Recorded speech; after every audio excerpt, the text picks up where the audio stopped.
हाँ नहीं, देखिए हिंदुस्तान की डेमोक्रेसी की हालत देखिए।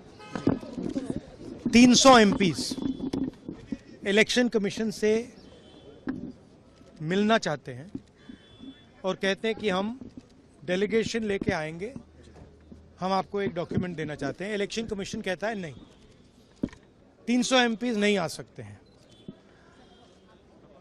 तो यही हालत है, क्योंकि डरते हैं। 300 एमपीज आ गए और वहाँ पे सच्चाई निकल आई और हमने उनको थोड़ा जो उनके काम की सच्चाई है दिखा दी। That is why.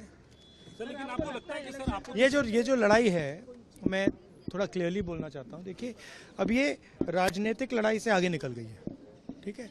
अब ये देश की जो आत्मा है, स्पिरिचुअल देश का जो आत्मा है, उसके लिए लड़ाई हो रही है। कॉन्स्टिट्यूशन की लड़ाई है। 1 मैन 1 वोट कॉन्स्टिट्यूशन का फाउंडेशन है।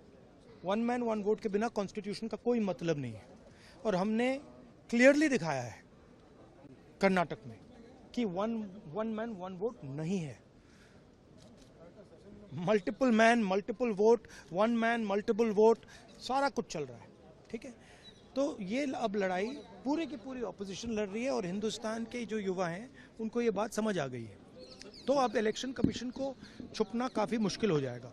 वो आपको कहता है कि आप नोटिस का जवाब आप दे दीजिए। अरे भाई, उन्हीं का डेटा है, वो अपने वेबसाइट से वही डेटा निकाल दें। मेरा डेटा थोड़ी है कि मैं साइन करूं, उनका डेटा है। आप उठाइए अपना डेटा, हमने आपको ही दिया है, आप उसको अपने वेबसाइट में लगा दीजिए, पता लग जाएगा आपको।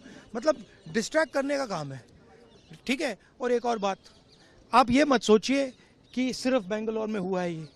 ये देश में अलग अलग कंस्टिट्यूएंसीज में हुआ है और इलेक्शन कमीशन जानता है। इलेक्शन कमीशन जानता है कि वो उसका जो डेटा है वो फटेगा। जो उसको अभी वो कंट्रोल करने की कोशिश कर रहा है, छुपाने की कोशिश कर रहा है, उसको हम निकाल देंगे, ठीक है। और वो फटेगा, वो जानता है।